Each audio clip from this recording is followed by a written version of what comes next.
Hey y'all, it's Kim again. So this is another one of the interviews following the crash with Mackenzie Shirilla. I mean the actual crash, not the Netflix documentary. I'm not sure who they're about to interview here, but this is from Shirilla.net. This person has compiled all of the documents, videos, photos, all kinds of stuff. It's Mackenzie Shirilla1 on TikTok if you want to follow him. Anyway, I'm just going to do the videos. Now this detective, I guess, or police officer has the camera pointed up at the ceiling so you don't see the person, but it'll just give you some insight into what they know, what they witnessed. And this is like an hour long, so anyway, we'll be here for a while. But at least we're getting more information than what was provided in the documentary. But here we go. Let's start it. Hello.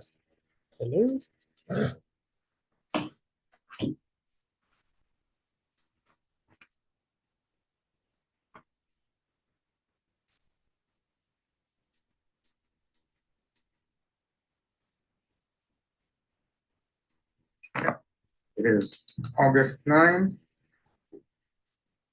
at 17:27. I'm here with Mr. and Mrs. Flanagan, Okay. Davion's parents. I'd like to start. Just tell me about Davion, please. Just check. Davion had a big heart. Sometimes to his own detriment, but he was faithful and loyal, and it was very easy to make friends. But he also was just he was always there for people. Right. Like if you needed him, he was there. If it was family, if it was friends. Like I said, just that's his emotionally, heart. physically, he was there for you. Yes. Just a really big heart. He was very passionate about football. That was his, I mean, it was his dream when he came to us at 8.5 for foster care. He had never had the opportunity to be involved in organized sports. As a mother, I was like, oh, it doesn't have to be football. Can it be something else? But it was what he loved. And, he eventually became the starting running back for Strongsville on his senior year. So and that was a dream achieved. It was a dream come true, but then of course wanted to continue on. The harsh reality of a torn ACL in his third game of his senior season. Yes. So he got to live the dream for a little bit, and I think, if we're being completely honest, it was probably the start of his downward spiral when he lost his passion, like the thing he was most passionate about in life, and he had that kind of taken away from him. And I would say his rebellion. I think he was in a bit of a rebellious phase. Yeah. He was 19, 18, 19. But in general, he was just such a kind and loving soul. He was, I would always say he had an old soul because he was just like wise beyond his years in a way, a lot of ways, because he's had to experience so much in his short life. Yeah, he saw a lot in those 8.5 years before he came to us. He was exposed to a lot of things that no one should be exposed to at all, let alone a child. Right. You don't end up in foster care on an easy path from to get there. So yeah, he was he was athletic. He was a protective and loving brother. He really always, from the beginning of kids came to us, he was always, just checking on the girls, making sure that, that crying that he's hearing is them, kind of rebelling against maybe the timeout they were given, or, have a seat here, honey, everyone's okay, no one's being hurt, come on, take a look, he was always in the periphery.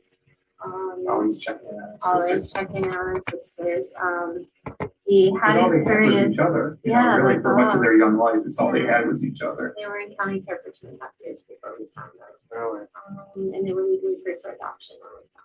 So we went into it knowing and wanting to adopt. And and wanting to keep the siblings together. And amazing. Yeah, he was very athletic. Hardworking, very hardworking. Very hard worker. He was also, funny he had a and great sense of humor. charming and Yeah. handsome. He was all of these things, but he wanted to go on to be a barber. That was his dream. He was the team barber for the football team and the coaches, so he had his own equipment. He would always have them over, much to our detriment, because there's hair always all over the place. But and in fact, we just left the funeral home this morning, and one of the things they said is he will not need a barber or beautician. His hair looks great. Did a good job with it before he passed. Oh my gosh.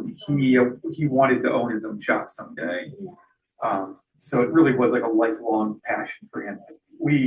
He had every opportunity through being in Strongsville and Strongsville High and having parents who could help him achieve his goals. Yeah, So or he could have chose to go to college, he could have chose to be a fireman or a policeman, because he was very athletic and built. He chose barbering. It was literally a passion for him. He got great enjoyment out of getting great haircuts. He also loved to take things apart. He's probably worked, very mechanically inclined. I mean, there's been bike rebuilds, Car rebuilds. like bicycle, not motorcycle. Right. But also, just always too great. I mean, we put him even like 6th, 7th grade. We signed him up for like a summer mechanics course at Polaris. Just because he loved it and learn. It might have been 8th grade. And he would. And he also did one for law enforcement. Just trying to get his interest, keep what see what Whatever he wants, it would be. or And he would spend. This is a little bit before the spiral, but he would spend like days at the next door neighbor's house with a car jacked up and helping them, just helping a friend, not requiring anything more than just a friend asking, and totally taking apart these vehicles and putting them back together again. And for no monetary gain or for anything, he just was. This was what part of being a good friend did. was. It was it was part of being a he was just a really good friend to his friends. He had a really large group of friends. We were working. He was working towards. So he just graduated high school, and he just obtained a full-time job recently. He was working at it was Armbrusters. It's a moving and storage company in Brunswick. On 303. In 130th. Yeah. Kenny corner from the Aldi warehouse in Brunswick, if you know where that is. He was working full-time in the warehouse, but also going out on moves. So he was doing, hard physical labor. Earning some good money. Moving pianos and houses. And he was saving up for barber school and just, to get himself more set up in a better financial position. Barber school, the one that he wanted to go to, and we've got applications and stuff for. There's one downtown that's like by the West Side Market area. That was what he wanted. Yeah. And that's like the best in the area, and that's what we're looking at. We've already talked to people there. There's a 1-year wait list if we were working on getting him onto. Which is why he was working. So yes, so the idea was that he's going to work full time. Live at home, save some money, get himself set up. We were going to assist with caring and providing for him, obviously. But he was going to have some skin in the game for sure with barber school. Cool. So That's absolutely fantastic. Wow. So he was really on such an upward trajectory. He didn't have it all figured out yet, but at 19. So let me talk about the downward spiral. Is that an okay topic to delve into? Yeah, sure, if it helps. Kind of brought that up Yeah. too. So. Yeah, I did. Yeah. So tell me more about it. So Davion, okay, so if you look at how Davion came to us at Eaton, he always had to start. He's not going to let anyone hurt him like that again. It's kind of unsure how he was. Closed off, He's afraid to in a lot of ways, like Trust. trust, yeah. Yeah. You know, he had been hurt and abandoned and, you know, all these things. And so over the years with us, though, we had really built that, we had built the trust and the love, and he was really, really finding his way It seemed in like that. there. Mhm. But he's also a popular kid. You know, and there's a lot of influences out there that no matter how hard we try, you know, we would try to keep him from that. There, to be all in all honesty, my husband and I had some marital problems, not really About 5 years ago or induced, so? about 5 years ago. I was When- undiagnosed bipolar, and I was going through a manic episode that I wasn't aware of. I still made the decisions I made. I still But there take full were- responsibility. But we had some marital fidelity issues. Well, and just things that come out of that, when, Right. you know, And that really stepped him back a bit because he thought he was in a safe place. He Yes. thought he was in a place that he could open up maybe And and he start to was. share. And he really was, but that my lying and my cheating and the it things hurt that I him did, deeply. And it hurt him, him as much deeply. as I tried to shelter the children from it, they're aware. They're observant. They've been through a Kids are lot wise, of trauma yeah. anyway. So They know when to just spot it. pick They know how up to spot it. on, you know, stuff. And so through that process, though, my husband and I have obviously are still together. We've done a lot of counseling and work. We found God together through this trial, and so did Davion. So did Davion. We And were his all sisters, we were all baptized the same day, April 1st, 2018, on Easter at Grace church in Middlebrook Heights. Christian and Missionary Alliance Church in Middlebrook Heights. We And- were all baptized together that day, and it was something that I originally thought I was just going to be.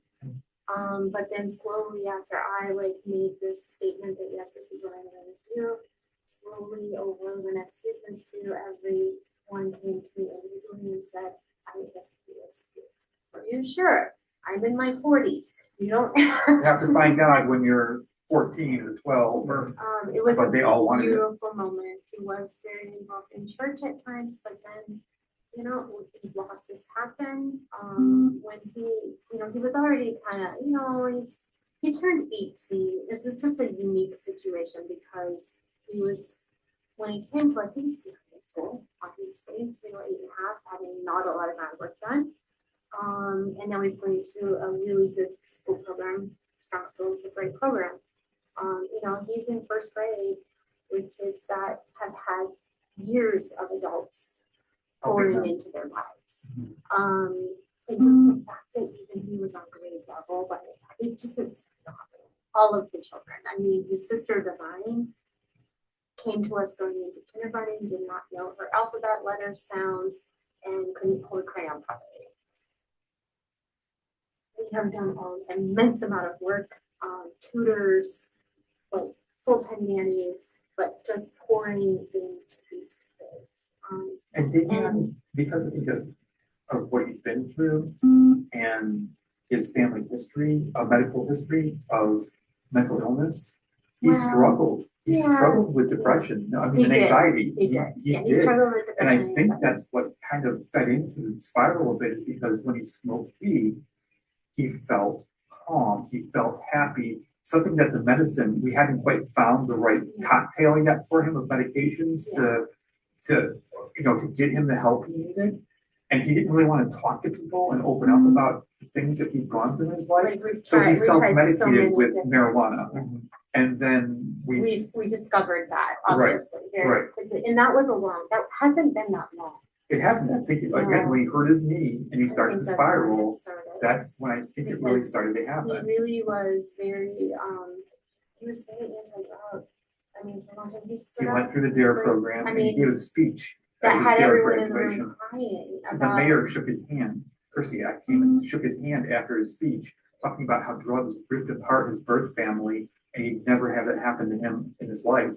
But his mental, I think just the weight of his mental Yes. illness and the things he was Well, struggling with, Yeah. his anxiety especially. Anxiety, Yeah, and we were trying to get things figured out too. I mean, my kids have always seen counselors and therapists and child psychiatrists, and because we want to give them every opportunity to succeed as possible and give them all the support, whatever that is going to be. And so, we had tried to do that.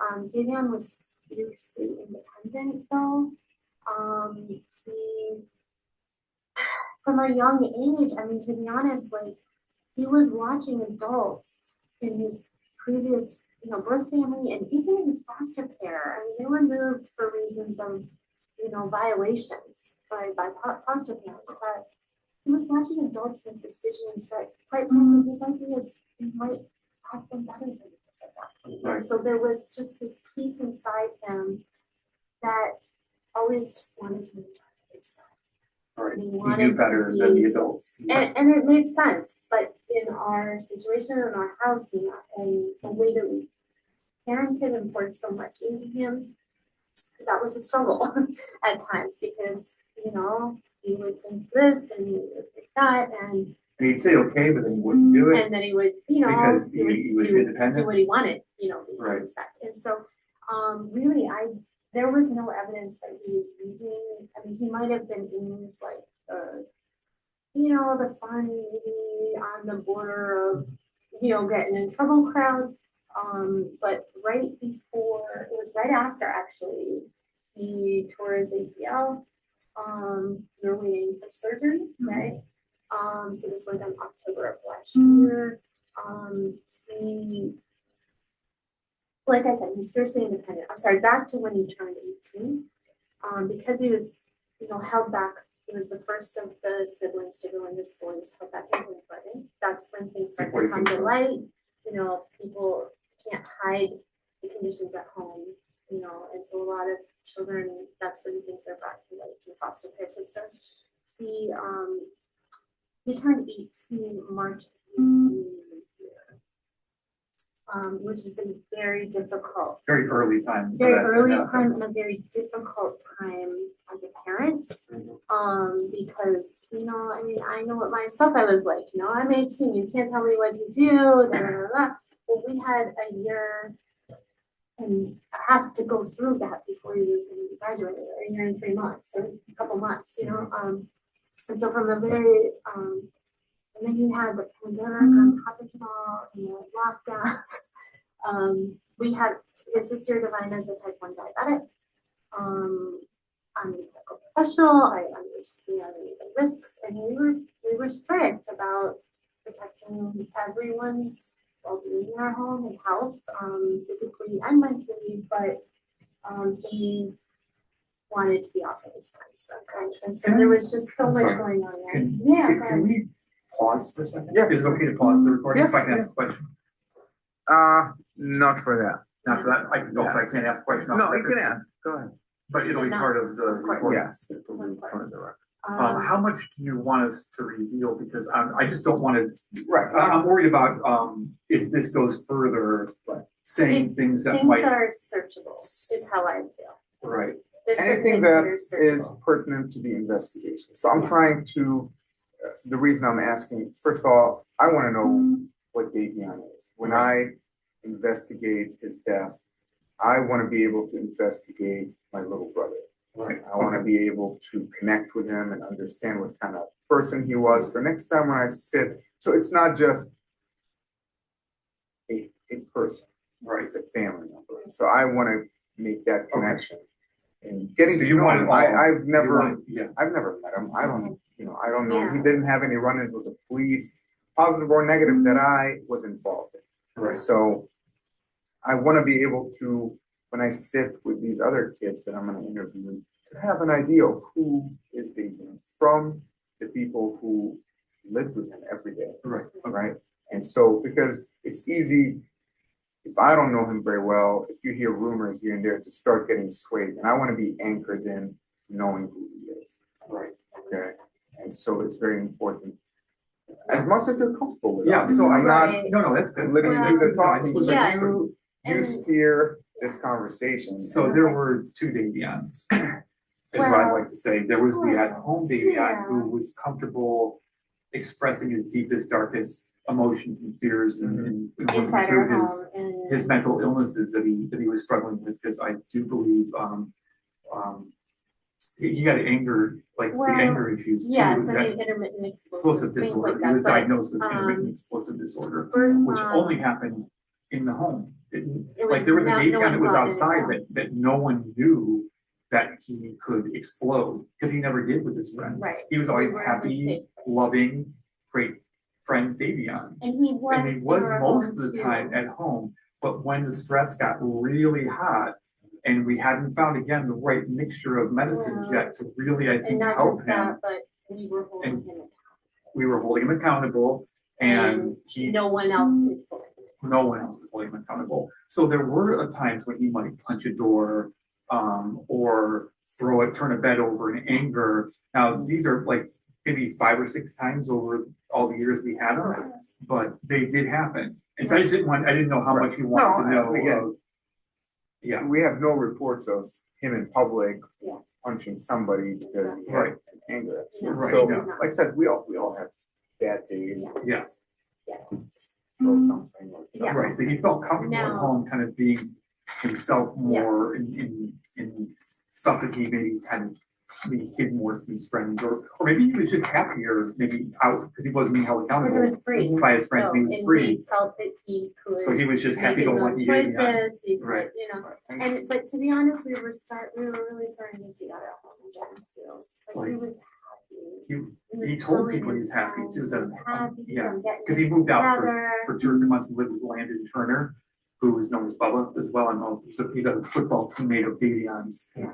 And he when he turned 18, we kind of drew the line and said, you can live in the house, this We is had a your living home, agreement. but we had a like a living contract. agreement. This is what you need to do. This is your curfew. This is your You gotta whatever go while to you're going to school, school. do this, you know, there's not gonna be, you know, drugs, alcohol, illegal things in my home. There's Right. not gonna be, you're not gonna, like, you're gonna be a law abiding citizen, Yeah. you know? And so we And held him that's, accountable you know, one time, and he didn't want to abide by the consequences of being held And accountable. so we left. And so he left. He moved out.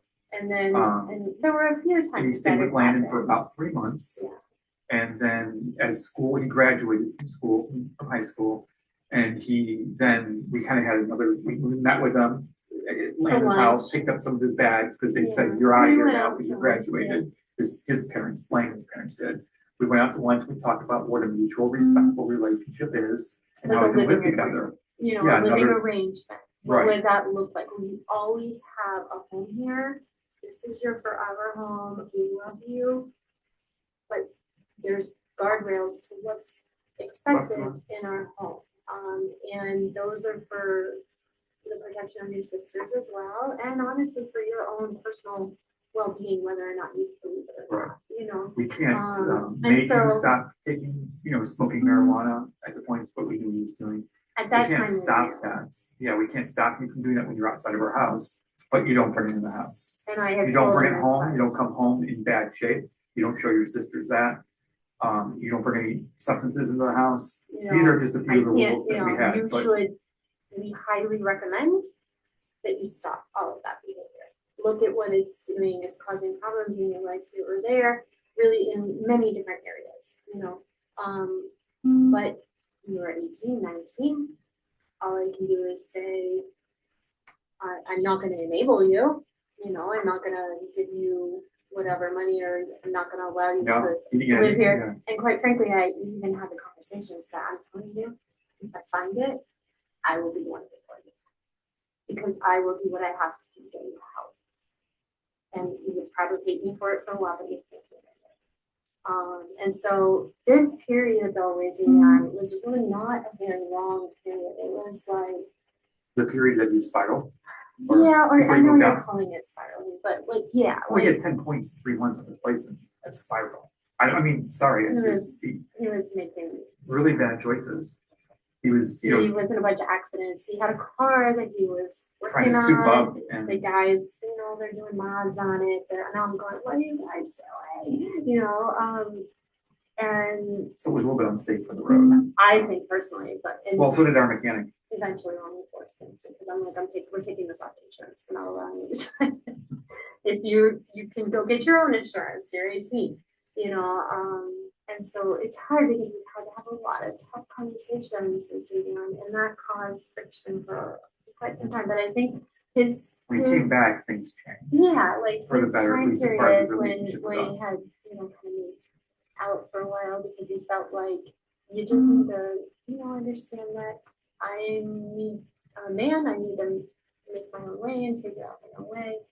But he came back and was much more focused on the things he had with us at home So that we and can, with the family versus maybe some of the freedoms that we would never have.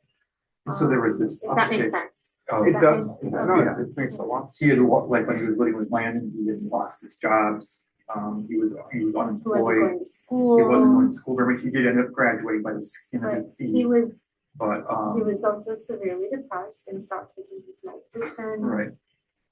Out of rebellion, kind of too. You know, he had said, I you don't know, need this. some hateful things. You know, as a parent, you know, just well, I wouldn't eat this if it wasn't for you. But we're the ones holding you accountable. We care about you. We're the ones that love you. You know, we're trying to get you So better. he came back and things were a little better when he They came were a back. lot better. In fact, he was doing some volunteer work at our church and was at an event that it was a youth event, and our youngest daughter, Dalia, was there. And during the service, we, you know, and I kept saying, just get to the church. I can't force him to go, but we need to get him back into his community and people that care about him.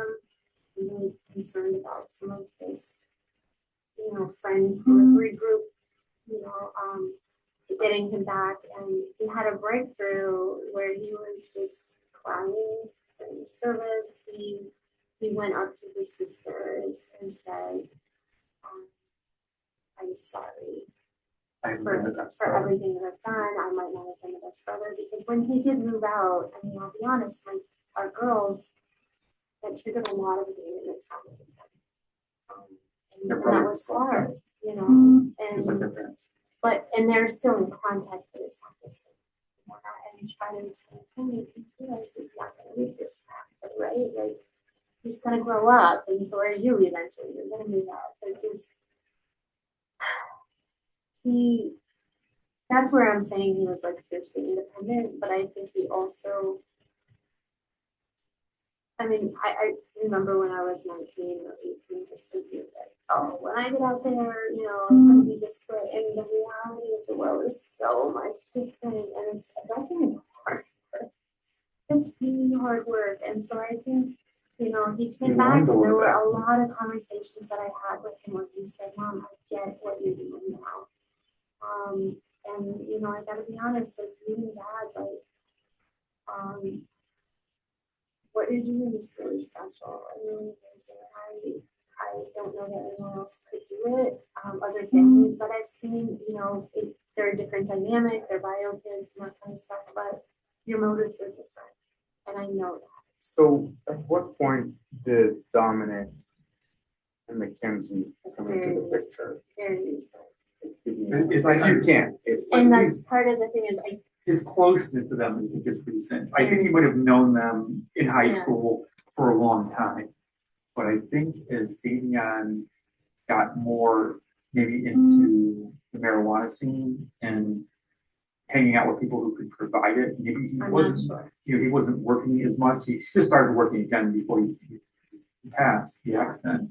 But I think, you He know, had also he wanted to said hang he with was, people who I had mean, access to it. but he, at the same time, he had this like, this moment of epiphany, like literally within the last like, couple weeks, he was like, Mom, I'm gonna quit all of this. Hey, you know, let's do it. Let's not like, you know, today's the day. You know, it's never Cold too turkey. late. Yeah, it's never too late to start again. So And so they're new friends, newer to his scene. what was their influence like? I mean, I I don't understand. Yeah. Did he ever talk about them? Did he ever bring them around? I've never met Dominic. I've never met Kenzie. He never brought He them never brought around. those The two around. only time there was any interaction was when Dominic was apparently pulled over in front of our house recently. And to be honest, like we didn't really have a lot of conversation with that after, because Davion came into the house very hot, like very upset about what had happened and feeling like, Well, it's because I said, show me your friends, I'll show you the future. and I that's, was up at 3 a.m. when he was pulled, because he was in the car with Dominic when he got pulled over. And I said to him, he's like, he has a medical marijuana card. I don't want to talk about this. And I said, okay, we won't talk about it right now, but show me your friends, I'll show you your future. You're hanging out with the wrong people, Davion. what are you doing? And We're what are you worried doing? about you. Right. You know, And so we let it drop at that point. And Davion needed a place to stay when we went on vacation because he hadn't built enough trust with us yet to stay at the house alone. I was trying while we to- went on vacation. Yeah, I was encouraging him, but I also know that he needed money, he needed things, you know, like, He just started a new job. he started a new job, and I don't think he was comfortable going out. Hey, my parents signed me up for this 2-week vacation. I just know I just started, but I have 2 weeks almost, but give me 2 weeks, you know. So is that the reason he didn't? He didn't go with us. Correct. And I think he wanted to say goodbye to his friends that were That we're leaving leaving for for college. college. So we were gonna be gone for 2 weeks on vacation, so we still wouldn't be back until this Yeah. Sunday, the day of the service. I mean, he The normally, excuse me, the viewing. yeah, he um, normally would have gone. So we stayed, you know, and we were He like, was looking for a place to stay. We had some family roots he was set up. gonna stay with family. We had the conversation about, you know, him staying there at the house, and, you know, it was like, he needs, like, what we were looking for was somewhere that you could stay that had an adult presence, like a responsible adult presence. But we had no Obviously idea not about, looking for a babysitter, so to speak, Mhm. but like, okay, so, you know, one of the things that we thought, okay, well, you know, okay, we'll stay with Dominic, and his parents are at least next door. And we had no by idea no that Dominic means- was a dealer at this Right, point. but We had- also, obviously, no idea.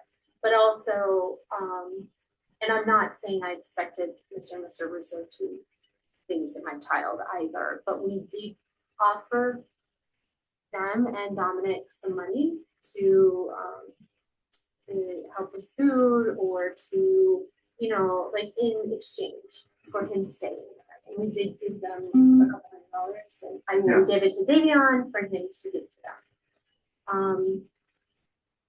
Because, you know, we knew this was a big ask, but we really wanted him to be somewhere that, like, I'm not leaving you. I'm not gonna be on vacation and worried about what's going on at my home the entire time, even That's though we not a have vacation. cameras, Right. even though I have, you know, an alarm system and locks that I can lock here or there. Davion was also, he was at times, you know, ADD, and he would forget to close the garage door, and I would get up at night and I'd be like, we got a message in our mailbox from, you know, the patrol, Please. hey, stop garage leaving door your was garage open door all open, night. you're inviting, you know, stuff, Theft.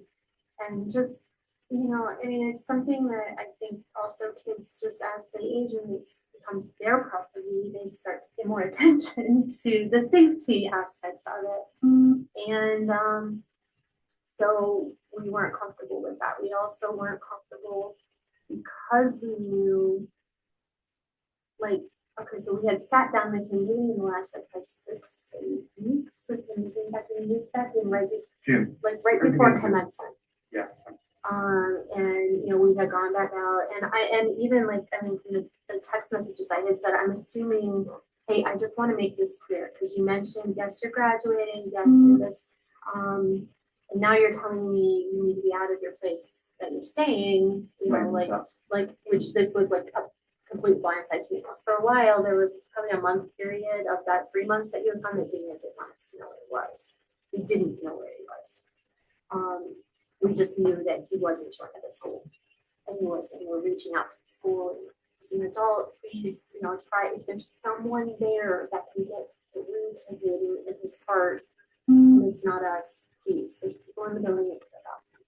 He's struggling right now, he's hurting, he lost his football passion, you know, this was his dream to go on to play, you know, and that was taken from him, and so, you know, I think a lot of it stemmed from that, and then from the anxiety and got behind in school, and then it just became too big, and I just kept saying, honey, if you want to help you, reach out to your teachers, they're emailing us, reach out to, we were in so much contact with the guidance counselor, the principal, And, so in any case, this was, a recent thing that he was back, in our home, and we had had these conversations, with him. I think we lost my train of thought again. We were It's talking been a about- really long day. That's okay. We were talking about why we left him, why he couldn't stay at the house, and why Yes, we could not have his sister's car to borrow. yes. Because we said, why, you're still using, we're not trusting the vehicle to Yeah, you. so It's just- before he no. had even come home to us, I mean, I'm not naive, like I had caught a few things in his urine before, just parenting, and said, and it was, it was nothing, it was marijuana, it was nicotine, and we had those hard conversations, but, coming up to that, we were very clear, I don't know what you've been doing, but here's how it's gonna go, and you're not gonna do that here. And there's not gonna be any violence, and there's not gonna be any weapons, there's not gonna be illegal activity on my property. You're gonna, if you're not coming home that night, I'm not gonna give you a curfew, you're 19, but at the same time, if I wasn't coming home, I would let my family know.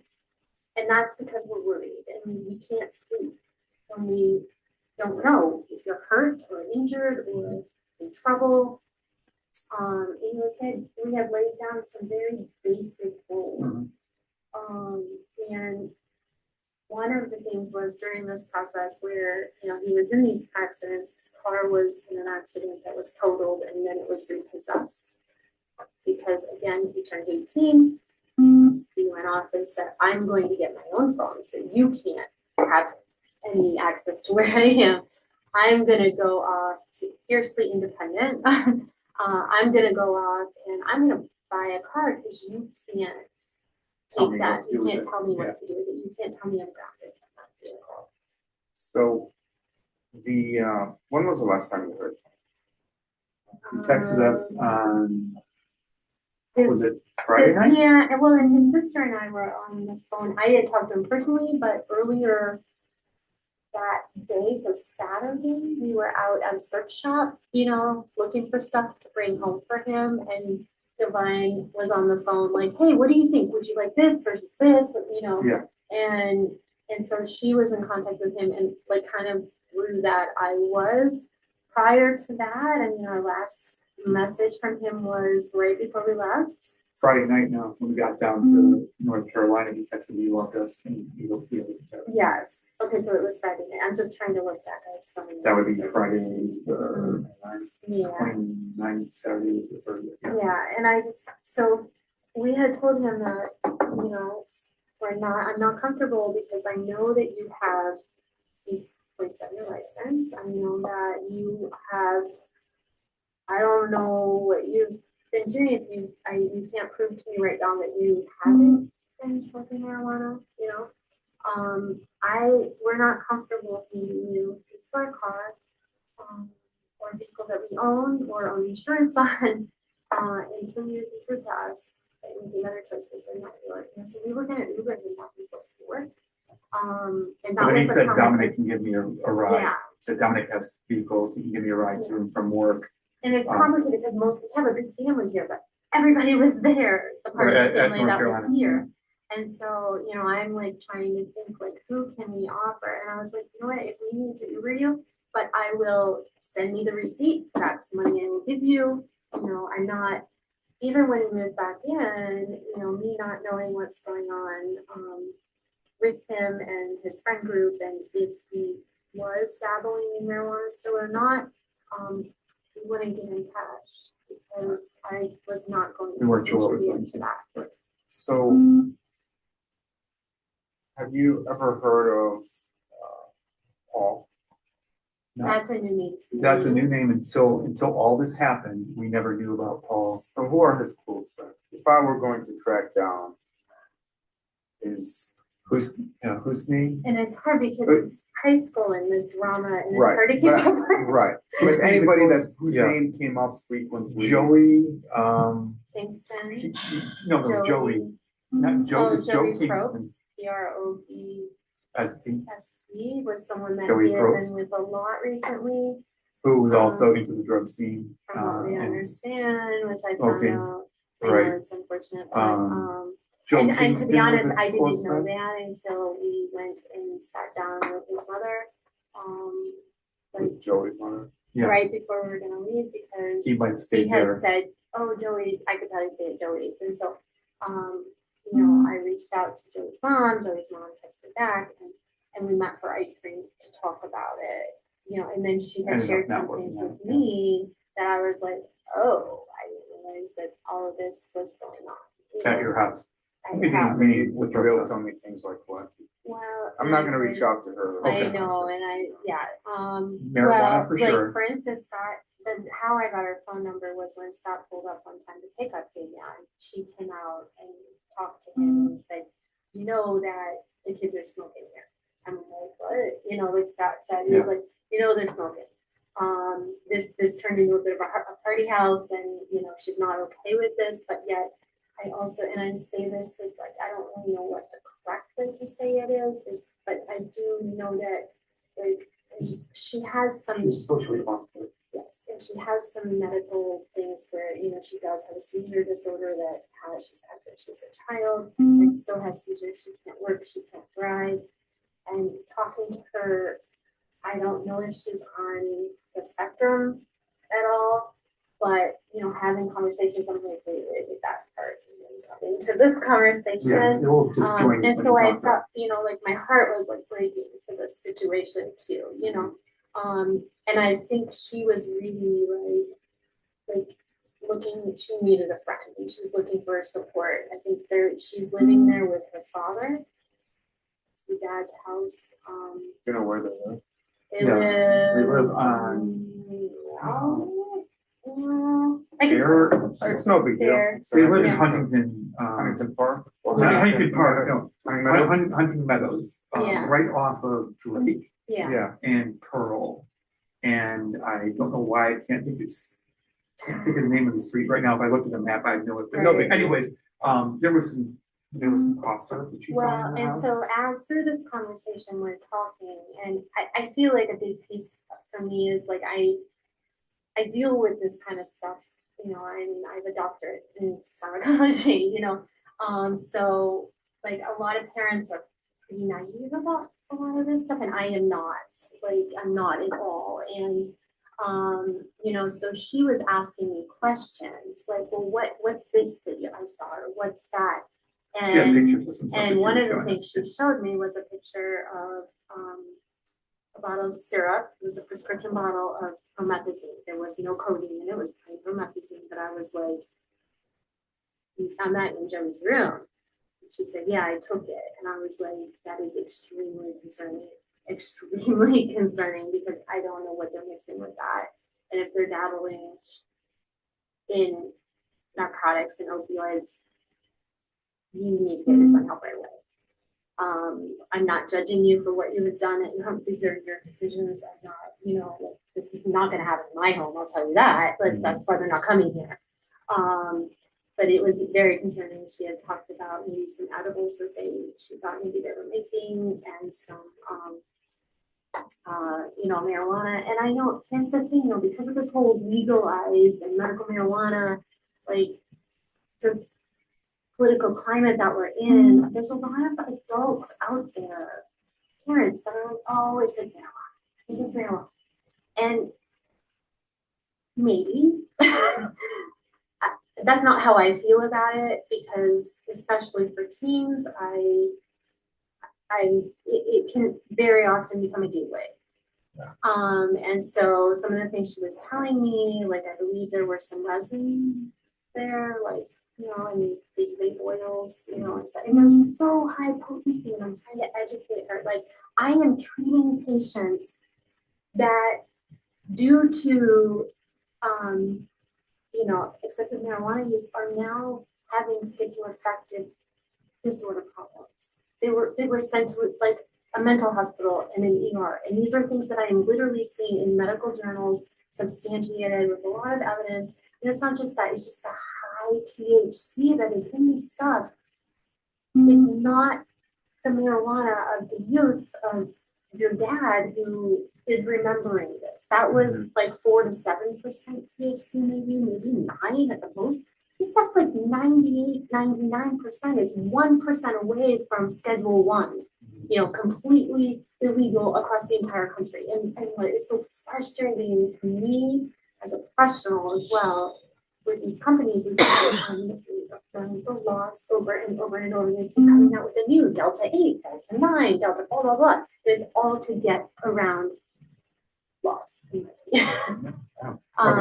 So, yes. So there is Joey. And then once we found that out, I was like, well, to be honest, I'm not so sure I want Davion staying at Joey's. Right. And quite frankly, she contacted us the next day and said, it's not going to work out. Because I think through her conversation with me and some of the things that she was telling me, I think because she was like, this needs to change, like I can't, this isn't going to go on, and so I hope that happened. I don't know. But I felt like she really didn't have like the support system and that she was looking for, she's reached out to me multiple times, like she needs a friend. And she was overwhelmed. So Joey. And then we Joey have Brooks. Landon Landon Turner. What do you know Turner. about Landon?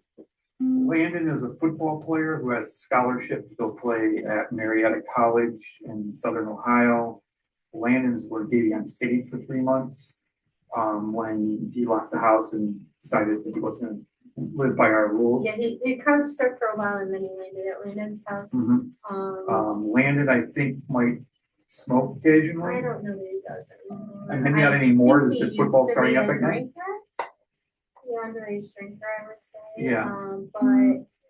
But he was on the football team, so he was a really good friend of Davion's. Husni, I don't know Husni's last name. I'm sorry, I don't. I have it. I know. Yeah. Okay, you Okay, probably so talked He to actually reached out to us. He was Okay. one of the first people.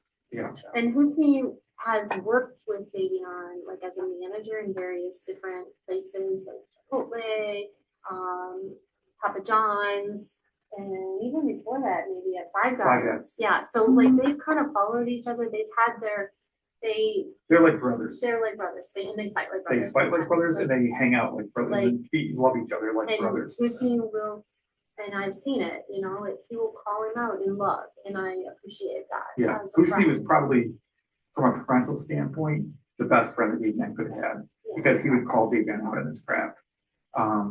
The stuff that he would say was No, true. and that just Husni's wasn't. probably not, he's a kid himself Yeah, too. yeah. But that's And then that's the a really good neighbor, friend. Kyle Harper Kyle Harper, which was I don't know. lifelong friend of Davion. Yeah. He met him literally, I think the day he moved in or the day after he moved in.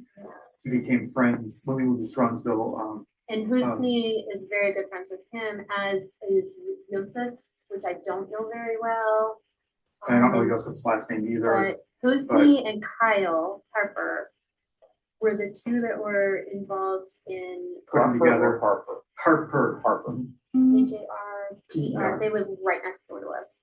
So we're the first house on the corner, they're the There's next a one. second. And they were the two that organized The vigil. one of the very large vigils that was held. At the crash An site that, incredible job. It yeah.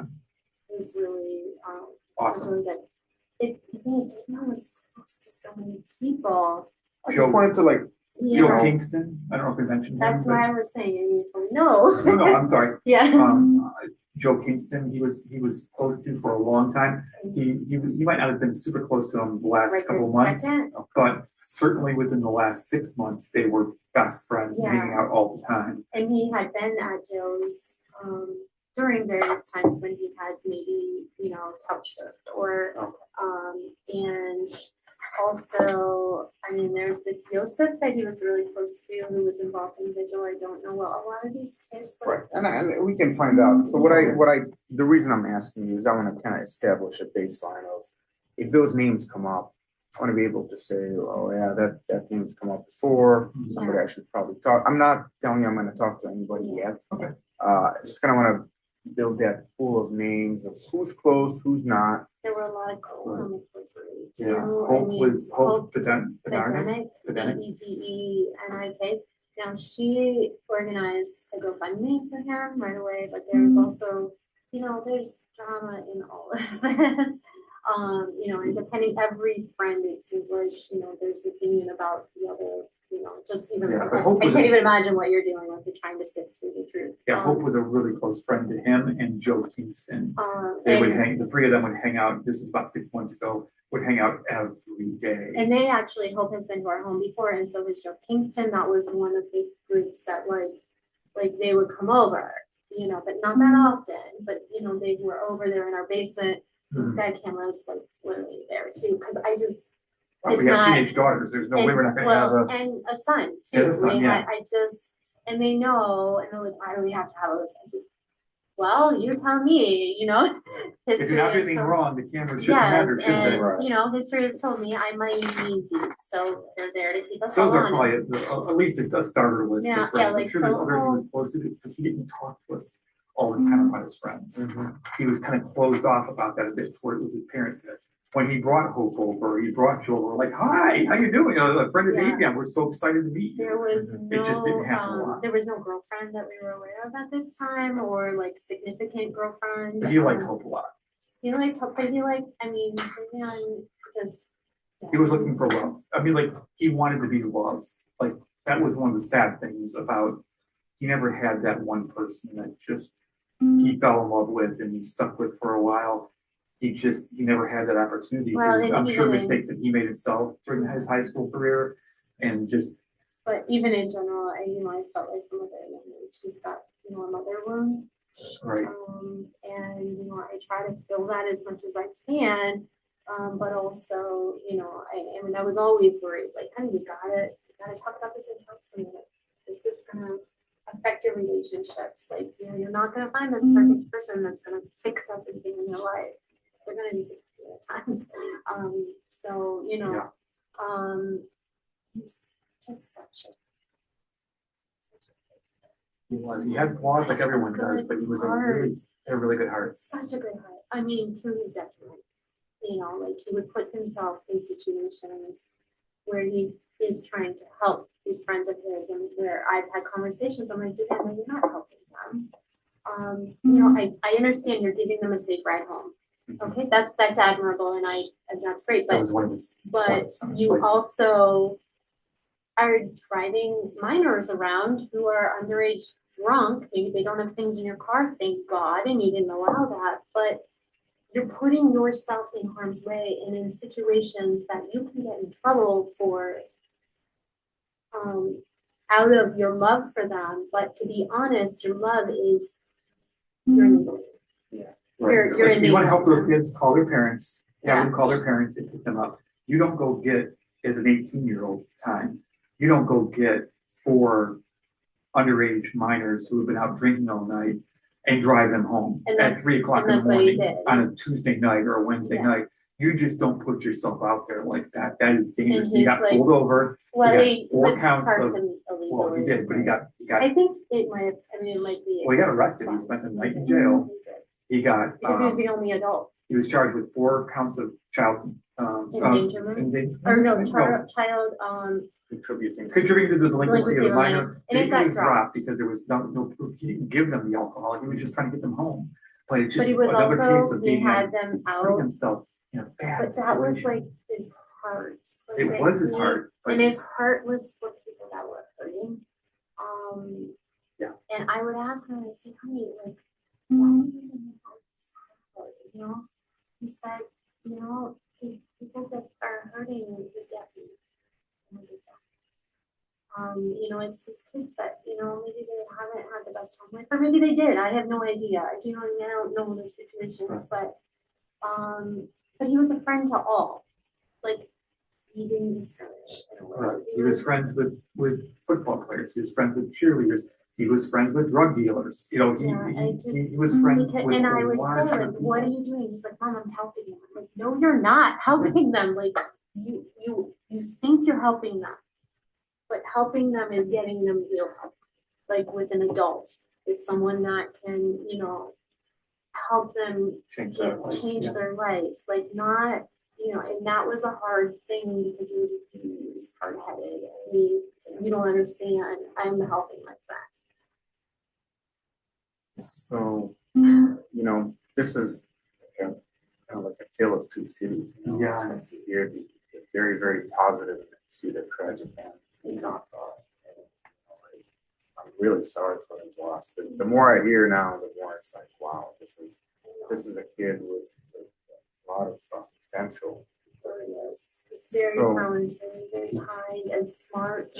I mean, if you look at his high school transcript, you might not think that sometimes, but whatever that kid put his mind to, He was good at it. he could do it. Not everybody's after book smart doesn't mean it's fun. Yeah. If he's good with his hands and Yes. barber, taking things apart and things together. That's And- very And, good. and there's He was also, mechanically smart. like, as a parent, I felt this like anxiety of this, you know, I see these choices and, you know, that we're She trying describes it to, as a snowball rolling down the hill that we like just an couldn't, avalanche, we that I couldn't couldn't, I stop. saw it coming We and I tried, saw the but we choices and I couldn't kept stop saying, it. honey, like, I mean, I have texts that say like, you know, like, I'm concerned about your behavior and like the outcome of what that could have for you. We're scared, we're worried. And But we were he, just overreacting. Parents. of course, From his you perspective. know, of course, we were just overreacting, but like, it's just his,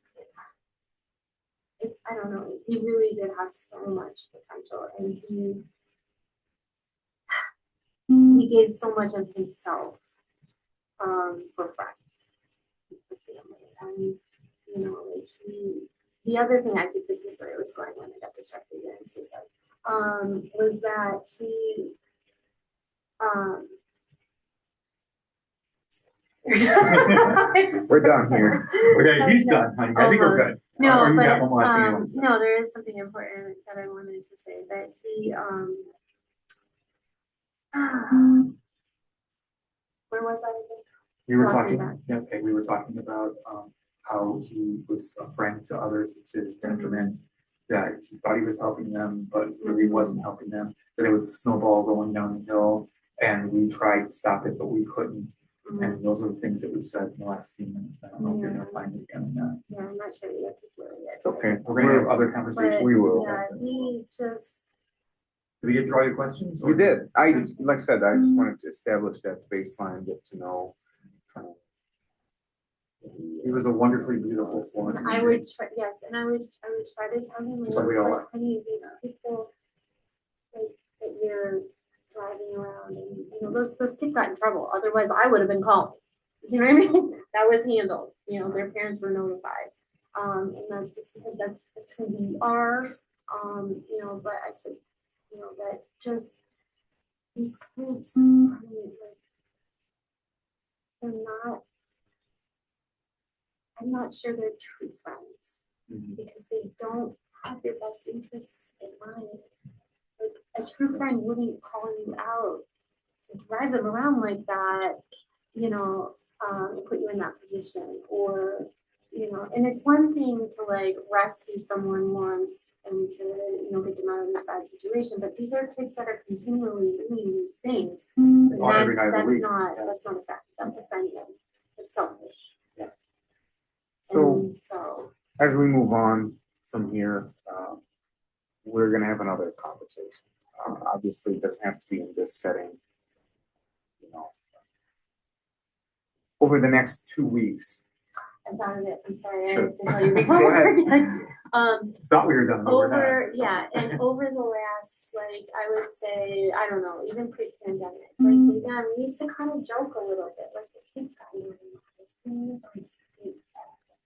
We are like, and I'm thankful, but at the same time, like, you know. His as- parents feel like as we want parents, them to be held accountable like, sometimes. They kept come on, getting like, off the of school things. is like letting him off the hook. I'm sure he's like, you know, he's a charming, cute football player. You know what I mean? I'm getting these emails from teachers and I'm like, hold him accountable. And they're like, then they'll say things Oh, like, gosh, one of about the him, teacher right. will, gosh, like, oh, we actually keep the class today and he did this work and he's such a well-spoken young man. And I'm thinking, sweetheart. He's playing. Yeah, you know what I mean? Hold my kid accountable. And so over the last several years, and some of it was due to the pandemic, and even from like a school standpoint, you know, kids weren't being held accountable as highly because this is awful, and no one's grades are what they should be or their effort, you know. But some of the things, it was like, you know, like he wasn't giving his schooling the attention that I knew he could.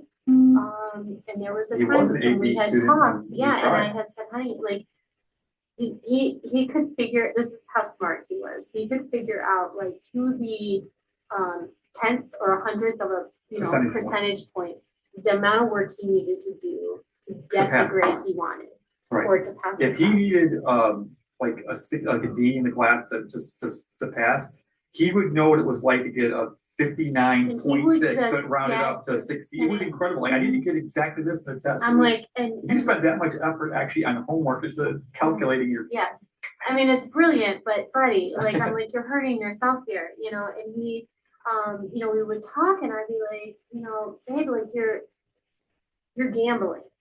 You know, like you're putting a lot on, oh, I can pull it through at the end, or I can, and it worked for him so many times. And there were so many times that, you know, I told him, when the pandemic hit, like, original plan, because I'm like, you know, we went back and forth, like, this is such an argument in the house all the time. We have to hands off, like, we're not going to be here forever. We need to let natural consequences happen with the school or whatever. Well, then, school's not holding us accountable. School is wonderful, don't get me wrong, you know.